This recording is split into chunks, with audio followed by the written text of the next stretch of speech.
Welcome to the Petersen's Bowhunting Podcast. All bow hunting, all the time. Now, here are your hosts, Editor Christian Berg and Associate Editor Mark Demko. All right, welcome back to the Bowhunting Podcast. We are here at the very beginning of September, and it's hard to believe deer season is upon us, and this is an episode that I think is one of our most anticipated every year. It's our annual deer season preview, and I've got Mark Demko, Associate Editor and co-host, here with me. Mark, welcome. Yeah, hey, good morning. Hi, everybody. And we've got Hello. two of our illustrious field editors. I've got Bill Winke. Bill, great to see you, my friend. Yeah, glad to be here, Christian. And Bill's out there in the great Whitetail state of Iowa. And then I've got Mr. Eddie Claypool. Eddie, good to see you. Good to see you. I know you like to talk down your home state of Oklahoma, but it's funny because we're working on our November-December issue right now, and Mr. Demko just wrote up 5 of the biggest whitetails from around the country from last season, and there was an Oklahoma buck on that list. So, man, you got to stop sandbagging us. Well, Oklahoma can produce, but generally speaking, it's not, at the top of the pile. But with the people buying land and managing now, there are some big deer coming out of this state. No doubt about it. Well, we were talking a little bit before we started this morning, and I said, it's hard to believe tomorrow morning I'm going to jump in the truck and point south and head down to Kentucky. I will be in a tree for opening day, hoping for a velvet buck here on Saturday morning. So deer season really is here. Mr. Demko, why don't you kind of set the stage with a brief overview of our annual deer forecast? You did this kind of a new format for the first time last year, and we just published our second installment in our October issue, which is actually coming out right now. So if you're a subscriber, that ought to be hitting your mailbox. If you're not, you want to hit up your local newsstand and make sure to grab a copy. But Mark, why don't you just kind of talk about what you do with that, and then we can dive in and start talking about the season.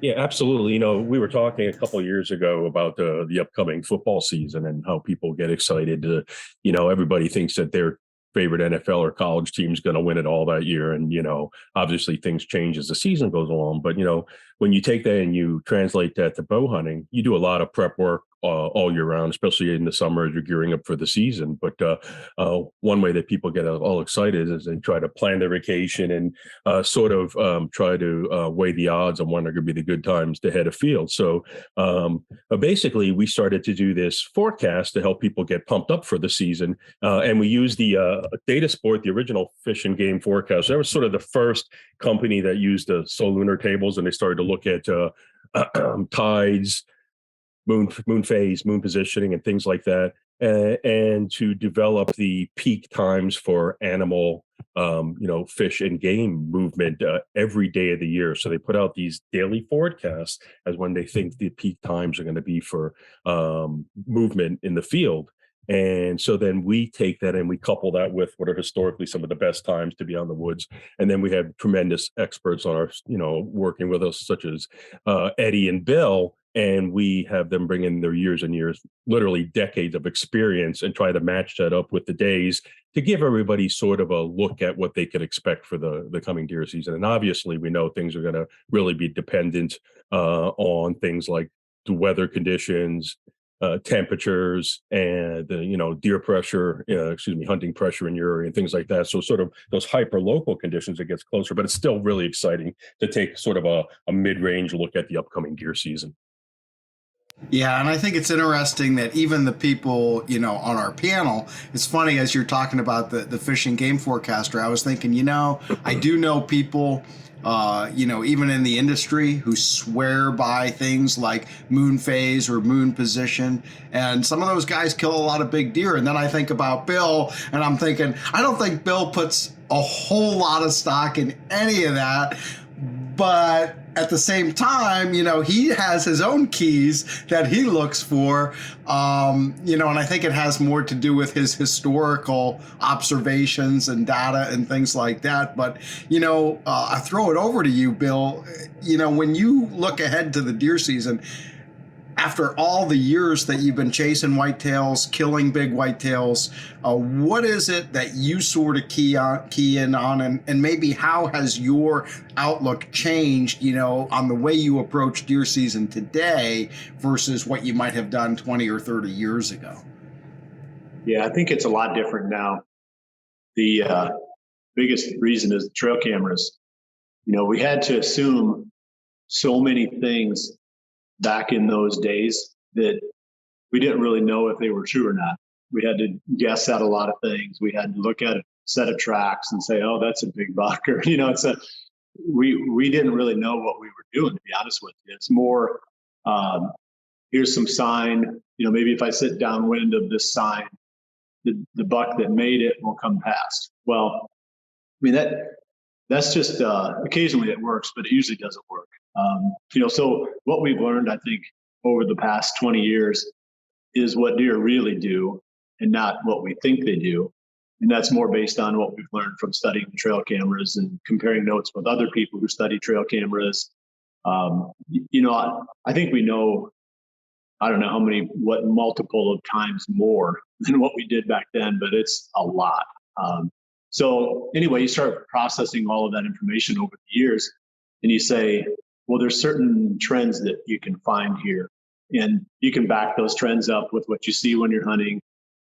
So anyway, that's kind of what I base it on. I base it on more comparing notes with other people, and then what I've learned from, probably 15 to 20 years of pretty extensive trail camera work. And that leads you to a certain conclusion, I guess. So when I go into the season, I'm thinking in terms of what I've learned. But I'm not saying that some of the things that other people are forecasting are wrong. It's just that they don't necessarily line up with what I've found. There's no perfect science to any of this anyway. If there was, we'd all kill a booner every year. Yeah, there's no simple formula. So it's just a process of adjustments. You have a starting point, and then you make a process of adjustments as the season goes. And some of them work and some of them don't. And when they work, you feel like you really know what you're doing. And when they don't, you feel like you got your butt kicked again. So that's whitetail hunting. Well, but the thing that you mentioned regarding trail cameras, what jumped into my mind, and Mark, you'll relate to this. It's funny.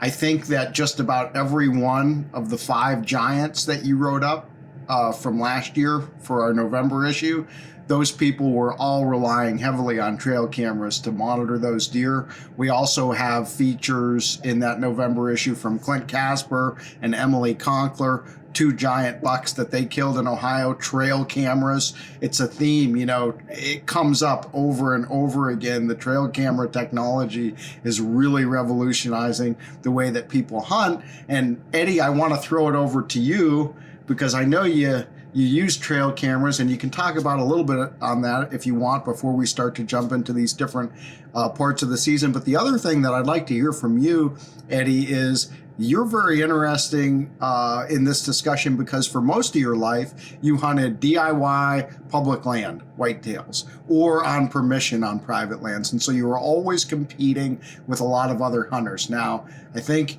the last couple of years, right, you've gotten some ground in Kansas, and it's really changed your whole outlook on the deer season. Talk a little bit about those two mindsets, because people who are watching, listening to this podcast, right, a lot of them are going to be coming from where you spent most of your life, and that was your bread and butter. But of course, a bunch of people also have a lease or a farm, and it maybe is 2 different ways to approach the season depending on the ground that you have available to hunt.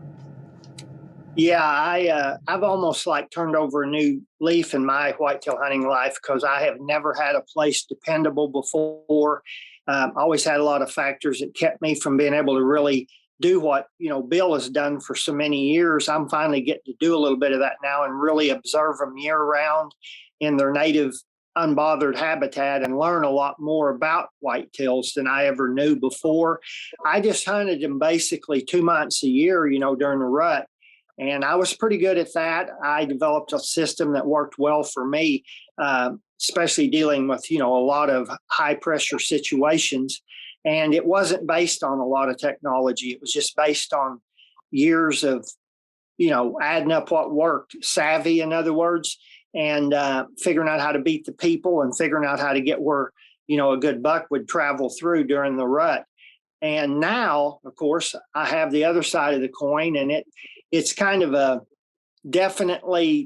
it's about as different as black and white. I mean, I don't really have to apply a lot of the things I did before. I can hunt them early now, or I can hunt them late. I don't have to hunt them just during the rut. I can learn a lot about them year round, figure out where they're living and what they're doing. It seems a lot, I don't know. I guess I'm the old man of the mountain here, but I kind of come from where I cut my teeth was just plain old deer savvy, what you could add up in your head. Like Bill said, it wasn't always right, but you did the best you could with it. And I'm still kind of that way. I just use trail cameras mainly to kind of get a feel for what bucks are in the general area. I don't really attempt to learn their lifestyle a lot or figure out exactly when and where they're moving as a hunting strategy. I just like to know, what's around so that I can make informed decisions on maybe what I want to try to, shoot or not. And then I just kind of still hunt them just by feel. I just, I'll probably go down with the ship, just being the old codger that just hunts them by, what he's learned over his lifetime. And I don't use a whole lot of technology in the process. You're like the pinball wizard of deer hunting, man. You can't do that in 2022. It doesn't sell any product, Eddie. You got to have cellular trail cameras, scientifically designed camouflage to disrupt the ocular nerves of whitetails, and you got to have an ozone machine over your head. If you don't have those three things, you'll never kill a deer. Christian, maybe I should shut you down before the publisher gets on here and starts yelling at you. Well, let's jump in, because we could talk generally all day, but I want to hit. There's 5 dates, and sort of those dates signify maybe 5 different periods of the whitetail season, from early through late, that people can key on, and maybe there's some different mindsets, strategies, tactics that work. I don't know, Mark, if you want to kind of set up each one. I don't know if you have that article, handy. I do. If you don't, but if you do have it handy, why don't you kind of introduce the first date, which is I think September 10th, and we can talk a little bit about early season hunting. Absolutely.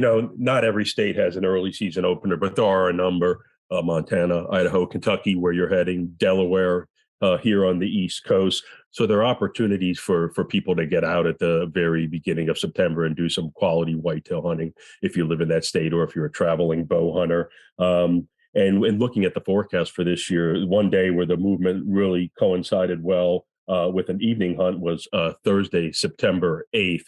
And that's really getting towards probably the end of the time where you have a chance to get a buck in velvet, but everything seemed to line up really well. And, if you do your homework and you're able to pattern deer, if they're still into summer patterns, you have a really good chance of taking a quality buck.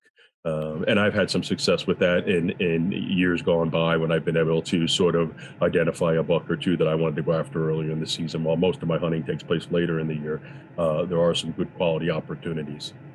Yeah, and I'll just I'll kind of try and tackle that, since I am hunting early, and I know a couple of the dates, like the next one I really want Bill to focus on. The early season is interesting because in the states where the season opens this soon, there's still a window of opportunity where those bucks are going to be on those summertime patterns. Generally, from bed to feed in the evenings. It's hard a lot of times to do productive morning sits, because if the deer are out in the ag fields feeding, it's hard to get to a stand without bumping deer. A lot of your effort is in the afternoons. And to your point, Mark, we looked at a time earlier in September where the forecast seem to indicate good afternoon, late afternoon, evening movement. And like you said, typically it's that first week that gets all the press. Like I'll be hunting the first 4 days of the season down in Kentucky, because what you're going to see in early September, again, coming back to trail cameras, you might have 4 or 5, bucks on your hit list, and you're going to see day by day fewer and fewer of those deer are still in velvet, because literally each day a certain percentage of those bucks are going to strip that velvet, and by about the 10th of September there's not really going to be any velvet bucks left on the landscape. So but even you don't have to shoot a velvet deer. Those bucks are still going to stay on that summer pattern over the course of those first 10 days, and it's going to shift over the course of September. And by the 1st of October, as you and I know, Mark, hunting here in Pennsylvania, what you see on September 1 versus October 1 are not the same at all. And I know you and I have felt many times, if our season opened up a month earlier here, it would be a lot easier to try and kill a buck on a pattern. Typically those evening sits on food sources. And again, if you're not targeting one particular buck, then just getting on any well-used food source. Soybean fields tend to be the most popular, like down there in Kentucky where I hunt. I'm sure there's other food sources other parts of the country, or even if you can find a good place in the woods. Again, access can be a little tricky early in the season, but the acorns are dropping now too, so that can be productive as well. If you guys want to chime in anything else on the early season, I'll let you do that. Otherwise, we can move on. Real quick, I think the one thing I've seen in the few places that I've hunted the early season is when the bachelor groups start to break up, that pattern goes away. So that's kind of like your ticking clock for that summer pattern. And it can look really, really good the last week of August, and you think, man, this is going to be awesome. And then the 5th of September comes around and the season opens or whatever, and the bachelor groups have already started to break up, and that starts that dispersal, where the bucks start going into their fall ranges. Then it's really frustrating. I think that, if you could hunt them the last week of August, I think it'd be awesome in the first few days of September. But you get past about the 5th, it seems like, and that clock is really your enemy. Every day it gets worse. And that's just because they're spreading out. Yeah, that's why a lot of people are excited down like in Kentucky this year, because the way the calendar falls, the season opens on the 3rd. So, there might be a few days where, you can get some predictability. Yeah. Yeah, absolutely. Well, Mark, why don't you move on and go to section number 2, because I think that's a sort of a later October date, and that's kind of right in Mr. Winke's wheelhouse. Yeah, absolutely. There's a new moon on October 25th, and the forecast is predicting there's going to be some really good activity from roughly the 27th to the 30th. And I want to say, a lot of guys love hunting those first 2 weeks of November, but I have a couple bow hunting friends who swear by that last week of October. And so looking at the forecast, everything really aligns nicely. You're looking at good activity around 420. 4:30 is, as far as the forecast are predicting, and it should be great for an evening sit. But if you hit it right, you could have some really great hunting in that last week of those last 10 days of October. And I know, Bill, you're a big proponent of getting out then. Yeah, and I think it's regardless of the forecast. I don't want to be cynical about the forecast, but yep. That time frame is going to be good, whatever the forecast says. And it's just that phase of the rut where the bucks are starting to get pretty, I'd say wired up. You're getting, wound, but there aren't any does really in estrus yet, or maybe just a very, very few early ones. So now the whole list of possible candidates are on their feet trying to find that first hot doe. So you get some cool weather in there. It's almost like you flip the switch, and they kind of. I would say that's one of the best times of the season. If you get a cold front during those last 4 or 5 days of October, you definitely want to find a way to take advantage of that. Other than that, you slip into November and there's lots of good days there too. But if you can catch, a cold front during that last part of October, it's pretty hard to beat. Yeah, and I know one of the things that you like about that, Bill, is you feel that that's a time, not only will those bucks be moving more during the day if you get that cool weather late in the month, but you'll be more apt to find some of those particular bucks that you might have on camera, deer that you specifically would want to kill. They're still a little bit closer to their home range and more predictable there than they will be, say, in another week or week and a half. Yeah, and I think that even works for the low-tech guys that don't want to mess with trail cameras or just don't have any, because the bucks that you hunted last season during that time frame are probably going to be in the same area again this year. There's a certain pretty high probability of it. Some of them will disperse to a different range if they're still alive for the fall, but most of them go from wherever they spent the summer to the same place they spent the previous fall. So you kind of can compound on what you learned the year before and take it one step further. And that's one of the advantages I think that, Eddie, you'll find when you're hunting your own ground is some of the bucks that get away, you will have learned enough that season when they got away to say, okay, well, I know enough now maybe where I can catch up with this deer. And fortunately, he's probably going to be in that same spot where he was the previous fall. So that's where, like I said, even if you're not sitting someplace where you've got trail camera data, any kind of information that you have about deer that were in that area the year before, they're probably going to be there. And like you say, they haven't left yet. The rut hasn't pulled them away. And that makes for some pretty predictable hunting, pretty high quality, predictable hunting. Yeah. And Eddie, to follow up on what Bill said, I know because I just read your, feature about you and Peggy and your hunt from last fall. When you were doing the public land hunting, you would typically not get an opportunity to do a ton of observation in a given area because you were going to identify a likely spot, set up your stand, and kill the first really nice buck that showed up. So sometimes that took you a little while, but a lot of times it was within a day or two or three, and you were in there and out of there. Now, last couple years, you've been out there in this late October period and you've been watching all the bucks in the area, right, come by. And so you've gotten a chance to see how they behave. Like you said, you're learning. Just talk to me about that. And because I know you and Peggy both had lots of nice deer come through in late October last year. And that was kind of a really enjoyable thing for you guys. Yeah, it's total different world for us now. We're just into the warm and fuzzy feeling stage to where finally we're getting to kick back and enjoy peace and quiet and really, no pressure. And just, I'm getting to where I'm not sure how much killing I'm going to be doing in the future because you feel an attachment to the deer on your property.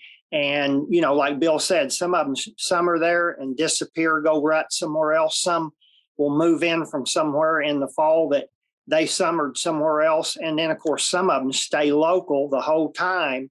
And learning all that's been interesting. And it makes for a crapshoot in a way. But, like October, your locals, the ones that are going to stay there, they'll still be there. And usually by then, the other ones from somewhere else haven't moved in quite yet. So it is a really great time, late October, if you want to kill a local deer that's, your target deer. I don't worry about that anymore because I haven't yet. This will be my third autumn on the place coming up, and we have not shot a mature. Well, we haven't shot a large antlered deer yet. We've took a few lower quality mature deer out, but we're just kind of watching them and enjoying them, and just really not trying to kill them. Does that make sense? I mean, I never thought I'd ever get to the point where I could ever actually let 140 inch or 150 inch deer walk because, my life of public land, scrapping and scrimping, those were deer that you had better kill and move on. And now I have the opportunity to let them go and just enjoy them. So I'm learning and enjoying. and not doing a lot of killing. And we'll see how that works out for me. That's awesome, man. I know you and I have talked about it, personally. I'm thrilled for you guys that you've been able to do that, and you've had the blessing. Can I say something? Say something, Christian? So I can mirror the same thing, except I was trying to kill stuff and didn't do a lot of killing. Yeah. Well, that happens with me plenty too. I mean, I don't tell you about all the boots I pull, but yeah, a lot of observation. It sounds better than the fact that I'm not getting the job done. Well, Mark, let's move on to the next segment. And I know that, why don't you kind of introduce that and let Eddie take the first crack? Because again, I think he's got a lot of insight for the DIY public land guys, and then we'll let Bill follow up too, because Bill just wrote a heck of a story for our November issue about some simple rut strategies that I think it'd really be helpful for people. Yeah, obviously, as you move into November, you're moving toward the peak of the rut, especially in the northern 2/3 of the United States, and almost any day in that first week to 10 days of November is going to be really good. We focused on November 7th, but that's the time of the year where you can do some good all day sits. The forecaster, if you're following the forecaster, predicts some good peak movement times midday. But there's a lot of things that. Yeah, we don't need a forecaster to tell us November 7th is going to be good, though, right, Mark? Absolutely. So you guys can take it away, but obviously a great time of the year to be in the woods. Eddie? Yeah, that's my definite wheelhouse. Early November through late November has been my bread and butter for 40 years. And I put more emphasis on the spot that I set than I do the deer that may be or may not be around. I've always just focused on being able to find those travel corridors, I call them. And I find them a lot of times in places way off the wall, way off the map of the average guy, because I'm also very much into, wanting to get away from the public land crowd one way or the other. And it can be done if you study your maps and your Google Earth and everything and on X and use it all, put it together and just really, really study it a lot in off season. You can find the places that are harder to get to, or very, very not normal type places, like little brushy ravines that run out through big pastures or something, where big bucks can jump from one area, to another. And like November the 7th, to me, it doesn't get any better than that. They're not totally helter-skelter yet. They're getting pretty psycho at that point, but your giants really haven't come out of the woodwork yet. So, if you're just out to kill a good public land buck, the first week or two of November has always been a great one. And the biggest thing that I learned, it took a lot of time for me to get to where I had the patience and the wherewithal to do it, was the midday setting. I have killed innumerable good public land deer in the middle of the day, which I call from 10 a.m. to 2 p.m. I could tell story after story. I've literally been dozed off in my tree stand at straight up noon and have one wake me up grunting below me at noon and harvest the deer. So, you really ought to pack a lunch, take a pee bottle and a book or whatever blows your skirt up to keep you, in the tree, and stay all day, because I've always said that about 20 or 30% of your harvest will be added on to your total during midday kills. So if you want to kill 2 or 3 more out of every 10, get out there and stay all day during the peak of the rut. Eddie, there's one more thing before we toss it over to Bill that I want you to talk about. You mentioned how you get unconventional or a little off the wall spots sometimes. And I think back over the years for many of the articles that I've edited of yours, some of these really big deer, like out in Kansas, you'll literally find like one tree. Like, I'm not even exaggerating. One stinking tree out in the middle of the prairie, and there'll be like some bushes there, and it's rubbed up to heck, and you'll be like, this is the spot. Talk to me about the conviction that's required to find a place like that and say, by God, I don't care how long it takes. I'm going to climb up in this tree where you can see a mile in every direction and there ain't a deer in sight. And I'm going to sit my ass here and I'm going to kill a 150 in about 6 days. Yeah, it took a long time for me to get there, but, repetitively over the years of just, running into deer out in the prairie when I was walking to and from my hunts and things, and finally figuring out that the big deer, number one, you got to get the mentality. A lot of those mature bucks, they just don't live the normal lifestyle of other deer. If you're hunting normal deer, I always said, then you're not hunting the most mature deer in your area because they don't live in the same places and do the same things that normal deer do. So I just finally, over the years, realized that during that time in November, if I was out in the prairie or anywhere, farmland maybe, I've set some really, really just patches of cover out in agricultural fields and things in Illinois and places. And if you sit there during the rut and do some calling is important that time of year. A lot of times you'll see a big buck cruising at a distance. And of course, they're very callable usually, but just get there and stay all day in those off the wall places, especially if it's public land, because people get up and do a lot of roaming around on public land and they will disperse a lot of deer and get them to moving. And a lot of big deer are very comfortable bedding out in the open. Grass that's waist high, a deer can lay down in and just have his eyeballs up above the plane and look around and feel very comfortable bedded out there.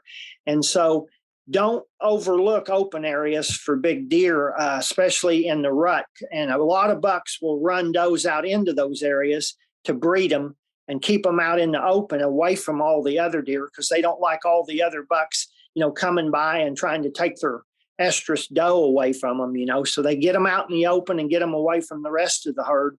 And so it's just something you've got to learn and get in your own heart and mind that it will work. And it beats setting right where everybody else is setting is another thing to keep in your mind. Don't go to the common spots because you're going to get hammered with people and be very frustrated. So be willing to go out on a limb and you'll figure out pretty quickly that it's a win-win deal.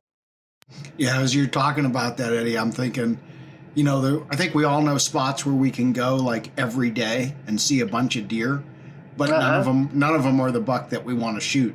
Right. So you were really good, or I should say you're still at it. You are really good at finding places where I'm going to sit here and I might not see any deer for 2 days or 3 days, but on day 4, I'm finally going to see a deer and it's going to be a buck and I'm going to kill it. And that's going to be that. So yeah, great advice there. Now kicking it over to Bill on the rut, we had a conversation just recently as we bounce some ideas off each other for your most recent article that people will see in the November issue, just about how kind of the great thing about the rut is you don't have to overcomplicate it. You don't have to overthink it.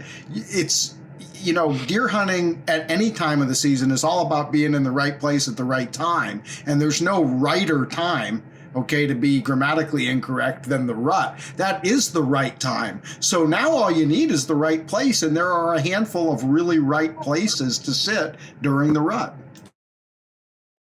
Yeah. And for sure, we can look at the two parallels, the one where you've got a deer pattern, where the right place is, and now the rut is the right time, so you can sit in the most likely travel areas within that area where that deer is living. And I do pretty much what Eddie does. I don't try to figure out exactly what a buck is doing, every day of his life. I just want to know where he's living roughly, because then you take maybe a hunting area that's got, say, X number of acres and you whittle it down to 20% of that. And you spend your time hunting quality stands in that 20% because that's where you're likely to run across that buck. So, let's say you don't know that there's a big deer there because you don't have, previous intelligence on sightings or trail camera pictures, but you still say, well, these are the types of spots that bucks move through during those key parts of the rut. And they're pretty simple. I mean, it's travel corridors, like Eddie was saying. You don't have to overcomplicate this. The only way that it gets complicated is if the getting in and out messes the spot up. Finding those spots is pretty straightforward. You can look at an aerial photo and you can find probably at least 60%, of what I would call the best spots on any given property. And they're going to be, some type of funnel, something that bottlenecks the deer. But they're not all going to be huntable, because some of them you're just not going to be able to sneak in and out of without spooking the deer. So, or at least, educating the deer that are living there. So that's the only part. And the wind too, Bill, talk about that, because the winds in a lot of the really good spots are almost impossible to deal with too. Yeah. If you're down in a valley, you're going to get swirling, which is a killer. The only solution I found then is you've got to be in some kind of a blind that you can close up the windows and keep your scent inside. I haven't found, well, I shouldn't say that. I have found methods of keeping your own body scent down to as close to zero as you can get, but it's not a comfortable way to hunt. It's kind of an extreme method, but just conventional style of hunting, you need to be where the wind isn't swirling. So that's one of the keys. And the other one is just, obviously, you don't want the wind to blow to where the deer are when you're going in and out, or where they're coming from while you're sitting there. So that's going to disqualify some of the spots on any given day. So it's simple to say these are the 12 spots on this farm where you can kill a buck during the rut, but then you've got to whittle that down to which are the 2 or 3 that with these wind conditions I can hunt effectively. So every day it changes a little bit, because the wind usually changes a little bit each day too. So you're always kind of making that adjustment. But you don't have to know everything that deer is going to do. I don't know. I've never known a deer well enough, other than maybe just a very small handful, that I could say, here's where that deer is going to be today. It's more about he's living in this area. These are the kind of places that deer bucks go through during the rut. I'm just going to sit here and hope he comes by. Yeah, and one thing you said actually in your article, to follow up on that, we're talking about peak rut period, okay, in this segment.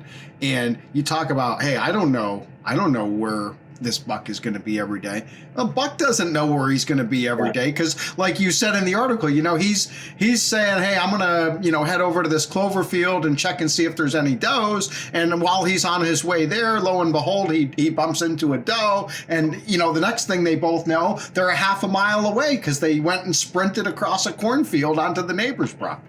Yeah, that's right. So you can only play, you can only play the odds and look for trends in movement. I just feel like if you try to program a deer like you program a computer, you're going to be in for a lot of frustration. Yep. So with that, Mark, let's move on, because we've got 2 more segments to still get through. Next one is, I believe it's a December date. It's probably sort of what we would call your classic secondary rut. So take it away, Mark. Yeah, absolutely.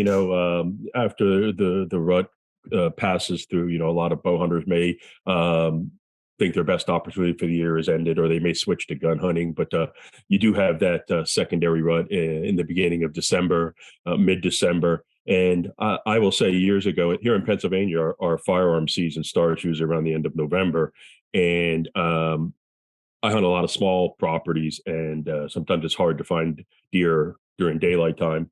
So I started to go back to my archery spots in the beginning of December. I've taken my 2 biggest bucks in the state in that December time frame by hunting some of my archery only areas. A little odd, because you might be in here in Pennsylvania, you have to wear orange and you're sitting out there in orange, but it can be a very successful tactic if you have some lightly hunted areas, or if you can find some really good hot spots in areas where some really thick cover, you can have a lot of great success in that early December time frame.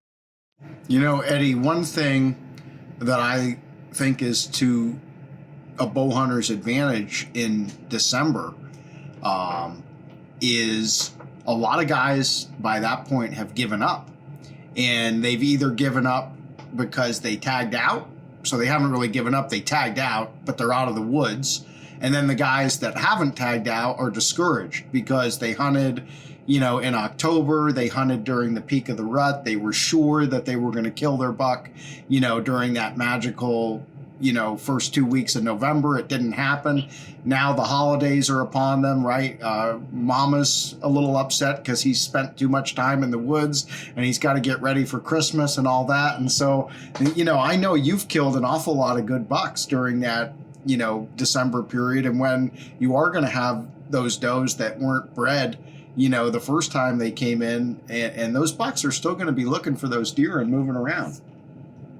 Yes, I learned way back in the 80s, way back there early on, about how productive, late season can be. There are a lot of variables there. Of course, public land is a tough egg to crack, because of a lot of times after the gun season and the mass influx of what will have occurred during the early season and rut, December can be very difficult on public land. But if you have done your homework and figured out where the few little hidey holes are on that public land, there's always still going to be a mature deer or two around.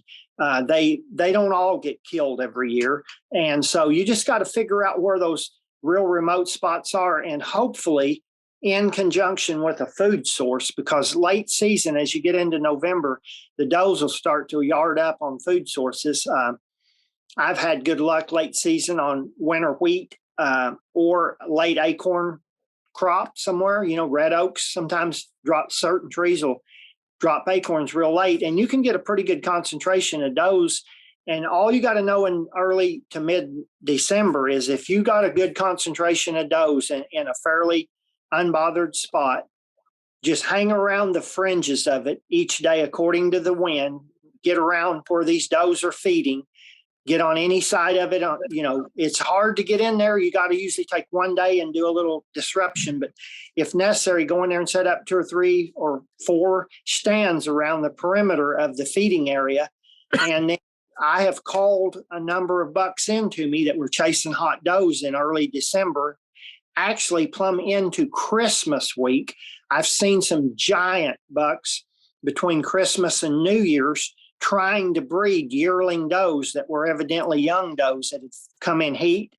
And I've had some tremendous encounters plumb up until the end of December around food sources where does were yarded up. You want to add anything to that, Bill, or do you want to just jump right into the late season? Well, I wish I knew more about that, to be honest with you. The people talk about it all the time, and in Iowa, the shotgun season comes in the first Saturday of December, and then it goes out. I guess it'd be the third Sunday, maybe something like that. Whatever it is, we don't really get a chance to hunt what would be typically the secondary rut, if you want to call it that. So I've never really felt like I had a grip on that. Some years the first Saturday in December comes to, December 7th. So you're hunting with a bow up, through the first part of December, and you think, well, the doe cycle every 28 days, whatever. So you should be hitting the second cycle somewhere in early December. What I see more than anything else during that time is the bucks that are so wore down from the rut that they're going to food first. And if there happens to be a doe there, they eat a little bit, then they go and sniff around, to see what the status of that doe is. They just seem like they're so run down and so food oriented. I've had good success on that pattern. And maybe it's a coincidence, that they happen to be going to the places where there are does, or maybe they're going to the places where the does are because of the secondary rut, consideration. I don't know. But I do know it's all about the food. And in my experience, any doe, coming in on a second cycle is just a bonus. But those bucks, man, they're wore down. They're looking for food. Well, and I think that really brings us to the fifth and final, key period and day that you identified in the article, Mark. And it's interesting because I'll let you introduce this, but as I think about this late season, a couple things jump out at me again relative to the 2 bucks that we'll have in that November issue that came out of Ohio. Clint ended up killing his buck, and he had one particular buck that he was hunting last year, and he wanted to kill that thing, opening week in September. And it took him, I think, until the 25th or 26th of January to finally get a shot at that deer. I think he said 76 days in the field hunting one buck. He passed up. I was out there in early November. I killed a nice buck at one of his farms. And while I was sitting in the tree, he was texting me pictures of a 150-inch deer. He was letting him walk right under his tree. I'm like, what are you doing, man? But that's the way that Clint hunts. But the point is, it was nasty weather. And this is the thing about late season. And Emily Conkler, who killed another giant over there, hers was February 4th or 5th. She shot it the second to last evening. And again, she started her season with 5 different mature bucks on her camera. Took her from September to February, actually recovered the deer on the last morning of the Ohio season. So first of all, again, you gotta be tough to hunt that long. You gotta have a certain amount of drive. You've got to be willing to suffer, because both of those people went out in bitter cold and hung stands in new spots for hanging hunts to get on those bucks who, to Bill's point, showed up back on food like when they had no clue where these deer were, and they came back out of the woodwork for the food in late January and early February when ice and snow was covering everything up. But Mark, introduced that, and then I'll let these two guys fill in the gaps. Yeah, you mentioned earlier, you call it the late season, because the interesting thing about that is not every state has a deer season that's still open already when you're moving into that January or February time frame. Bill, I think you told me previously that your seasons close in early January, and so you have opportunities where you can hunt in the late season. Pennsylvania, New Jersey, obviously down south where in the deep south where the rut's kicking in the high gear, but other places may be closed already. But the key aspects there are obviously finding a hot food source, or hoping the buck that you've been watching shows back up. Evening hunts are by far the more predictable or easy to try and pattern, but you can have some exceptional hunting, and it seems like it gets better if the weather turns nastier and gnarlier. And so we picked January 11th, but as that month progresses and you can really get on a deer, you have a good chance to have some success.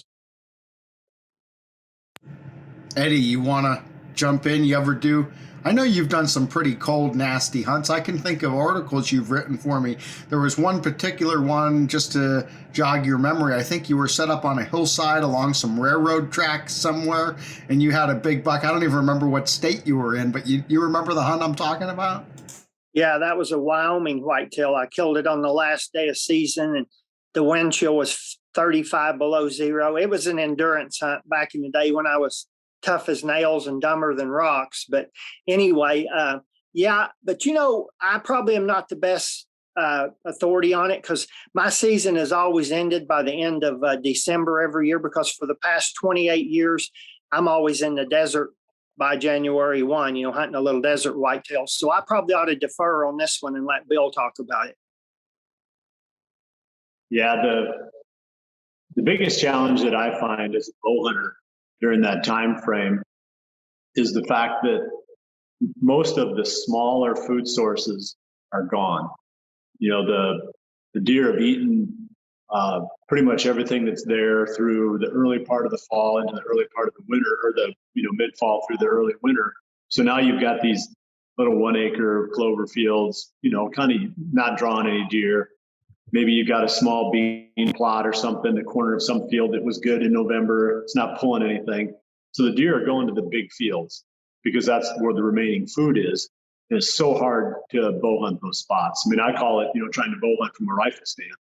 And so that it's not a question of, can you find these deer? A lot of times you can find them, but can you kill them? That's the hard part. Because even if you're saying, okay, I'm going to try to catch where they come out of the woods, well, now you've got, how are you going to do that? Because he's not going to be the first one that comes out. Which direction is the wind going to be blowing? It gives you a safe wind to put a tree stand up where he's coming out. So it's really, really hard to kill late season whitetails with a bow in a big feeding area. And I've started using blinds quite a bit. I put them on trailers and I roll them around. And Eddie, you might play with this a little bit down there because I think you'd have fun with it. But you can move them. So like the deer don't seem to care, once they've accepted that blind on the field, they don't care if it's 50 yards one way or the other from where it was the day before.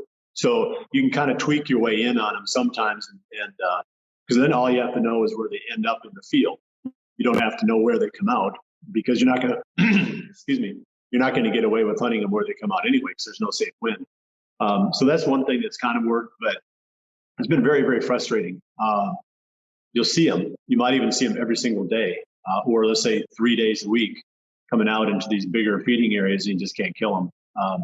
It's fun, but I'm not that guy that's going to sit out there if it's 20 below zero.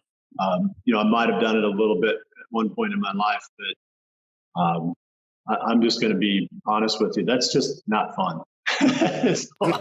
Well, yeah, I mean, I've never been that guy, but I would like you to talk a little bit more about blinds, Bill, because actually that's probably one of the biggest changes, other than trail cameras, that's had an impact on your hunting, because you probably do, I mean, you can tell me, but you do like half of your hunting now, would you say, in a blind versus a tree stand? Yeah, probably.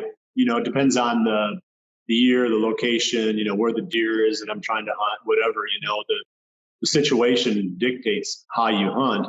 If I'm in the timber, I'm in a tree, obviously, because you can't hunt out of blinds in the timber very well. But if I'm in a field or in a low spot where the wind swirls, I'm probably in a blind, because, maybe it's not as much fun because you feel like you're in a closet, with the door cracked and you're just peeking out through a little opening, but it's just so much more effective, and that's the thing. And if you only want to have fun, or I don't know, whatever you want to call it, I like killing deer too. So that's part of the fun for me, but blinds aren't as much fun, but in a lot of situations, they're just more effective, bottom line. So that's why I hunt out of them. And there's certain places where there's absolutely no question that they're way better than a tree stand.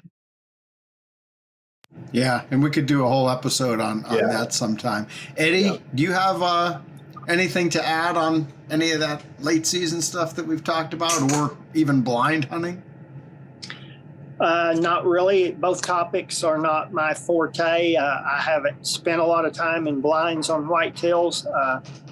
I just have not explored that avenue a lot. And late season, like I said, I'm usually headed for warmer climates by late December, so I'll defer. Thank you.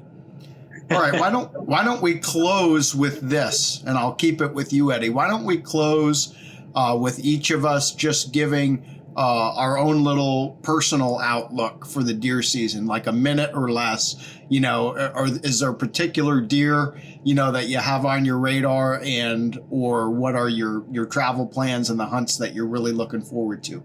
Eddie, kick us off.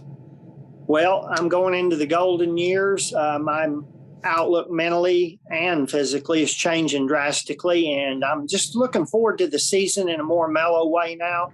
I have a place to enjoy. I'm not going to travel a whole lot on whitetails. I used to jump 2 or 3 states every fall and try to kill multiple buck bucks, but that just don't interest me anymore. I'm just going to take it easy, enjoy myself, see what happens, and I just thank God for the fact I'm still in the game and healthy and able to do it.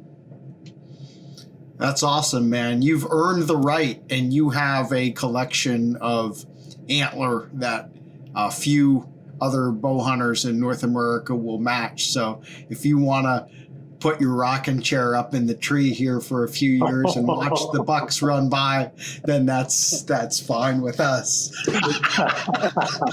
Hey, speaking of that, I want to start auctioning off or getting rid of a bunch of my stuff. We're going to probably move up to Kansas one of these days, and I got to get rid of this freak show I got going on here. So I need your advice on how to start getting rid of a bunch of antlers. Oh, I don't know. Bill might be more. I don't have a pile like you to get rid of, but I might be interested in bidding on a Claypool signature series rack or something like that. If I could get one, I'd be honored to have it here in my office. That would be great. Mark, why don't you go next? What do you have on tap for this fall? So I have a couple acres at my house, a small parcel, and for the past couple of years, I've been focused on trying to get a big by Pennsylvania standards buck. I had a really nice buck last year, missed my one opportunity at him. Showed up on a day I couldn't be in the stand, but my goal is to try and get one here on my own property at my house. It's a bit challenging due to it's a small woodlot, but it's something that I get pumped about every year. I think it's an achievable goal. Other than that, I always say, we can do a forecast like this, but the reality is there's really no bad to be in a tree or bad day to be in a blind when you can get out and enjoy the autumn weather, see a few deer and have a great experience. It's a win-win-win. Bill, living in Iowa is a double-edged sword because on the one hand, I think it's arguably the best whitetail destination in America. But then on the other hand, people kind of expect you to kill a big buck every year, and you can't use the semi-retirement card like Eddie, so you got to get out there and do it because you set the bar high again this past year, sleeping up on a ridge. You talk about the fact that you're kind of like don't like suffering anymore. You're still willing to suffer for big bucks. Don't try to deny that. Well, it wasn't cold, though. It was not suffering. It was just boring. So anyway, I think I'm more like Eddie than what you might think, but my fall is going to be at home. I'm going to hunt Iowa. I don't have any plans to go anywhere else. As a landowner now, I get an extra tag, so I don't need to go anywhere. But one of the things I'm excited about, and we'll see how it plays out, but there's a family not too far from the land that I own that owns a bunch of land, and their son, who works the farm, only gets a few days a year to bow hunt. And they've got some unbelievable ground. Great deer on it. I've hunted near it in the past, shot some, really nice bucks there. They have given me kind of maybe a opportunity to go in there and try to find the biggest deer on the property and try to help their son get that deer in front of them. I think that would just be a blast. If they say, hey, shoot a management buck along the way or whatever, that's not my priority. But I think it would be so much fun to see what they've got on that farm and see if I can get, this fella with maybe 4 or 5 days total of the season to bow hunt, get that deer in front of him. And I'll have plenty of fun, on my own ground too, for my own hunting. But I'm almost more excited about trying to solve that puzzle and enjoy that process as I am about, trying to put myself in the right spot. And maybe it's a process of life, where you've killed enough like Eddie has, and you're like, it's fun. I like killing them. That's a cool part of what we do. But, I think there's an old saying, what was it? You don't hunt in order to kill, you kill in order to have hunted. So it's more like it's part of the process now and not necessarily the only part of the process that matters. It just is the carrot that pulls you through the part that does matter. The journey. The journey is the destination. So anyway, throw a bunch of cliches at you. So I'm looking forward to it. It's pretty, I don't have any pressure. There's no bucks that I'm after. I'll find a few to hunt. I'm just going to have fun, kick back and just hunt the way that I like to hunt, which is to relax and really, like you say, just enjoy this great, opportunity that God has given us, to be out there and see all this cool stuff. Well, I think that that deal there with that family and that property and the young man, that sounds actually really interesting. I could see why, you would enjoy that process and maybe, like getting over there this fall and putting some cameras up and trying to formulate a game plan. I think it's going to be a great feature story. I hope you do it. I hope you guys are successful. But honestly, even if you're not, and I hate to even use that word, right? Because we shouldn't define success. Both of you guys have touched on it. It's not just about killing a deer, but typically we say, are you successful on a hunt? We're asking someone if they actually notched a tag. But I think no matter how that turns out, that would probably be a very educational process for the both of you and would make an interesting article because there will be things that come out of that none of us could anticipate right now, but in the end, it will be very, very, interesting to see how that all plays out and the insights that you glean from that. Yeah. And they've got a lot of really, really beautiful land, and I know they've got some giant deer. So even just from a selfish standpoint, I just want to see what's on their farm, even if I don't get to hunt it. I want to see what's there. Well, you know what's funny? If you're a deer hunter, I don't care how long you've been deer hunting. You know, Eddie, I know you like to talk about your, you know, coming into the last stage of and all that, but isn't there something about being a hunter where you just always want to see what's over the next hill? Like, I don't care how much good deer country you've seen, and it just freshens up your whole outlook, you know? So anyway, yeah, that's great. So just real quick on me then, I guess I am more of the traveler yet amongst our group. I had mentioned earlier, obviously I'm starting this weekend in Kentucky. Hopefully, you know, get a shot at a nice velvet deer. That would be an awesome way to sort of, you know, break the ice on deer season. And from there, of course, I'll be back here for our opener in early October. Then I'll be heading out to Kansas towards Halloween. Spend about a week out there chasing rutting bucks with, you know, those simple methods. I love going to places like Kansas where there's a lot of mature deer, because if you're there during the right time of the year, all you have to do is pretty much find one of those funnels and just wait. And eventually you're going to get a deer that's worth launching an arrow at. And then from there, I'll head to Ohio on my way home. That worked out for me really well last year, going to Kansas, killing a buck there. And then it's about 2/3 of the way home from there really to Ohio, where Clint, lives, and his family has a couple farms and farms a few others. So he's got a kind of an embarrassment of riches of good whitetail ground there in East Central Ohio. So I'm not afraid to call in the favor of having a good buddy there and shooting one of his deer too. And again, it's just, I always feel like I'm a smarter deer hunter when I'm in a lot of those states like Kansas or Illinois or Ohio than I am in Pennsylvania. And it's, you know, obviously not because I'm any smarter there. It's just that there's more older age class bucks in those states. And then, of course, being away during the rut gives me a built-in excuse for why another year will go by and I will not kill a really nice buck in Pennsylvania. And I can cop out by saying, well, I wasn't here during the best time, so I just had to settle for whatever I could come up with. So that's kind of my season. So, guys, I enjoyed it. Man, it's always, honestly, you know, you think I'm blowing smoke, but it really is an honor to get on with you guys. You know, Bill and Eddie, I've been working with you guys for 15 years, and I can honestly say that I've learned a lot from both of you over my time at the magazine, and there's literally countless thousands of whitetail hunters throughout, you know, North America who have benefited from your own experiences. So thank you for sharing, your time in the field with all of us. My privilege. Yeah, it's been a blast, Christian. Thank you. All right, Mark, close us out. Well, you know, we've talked about the season from the start to the finish, but as I said earlier, you know, it's time to get out and get serious about bow hunting. Just want to wish everybody a great season. Hopefully you have a lot of fun. Maybe you can get a shot at a big buck. Thanks for downloading the Petersen's Bowhunting Podcast. All bow hunting, all the time.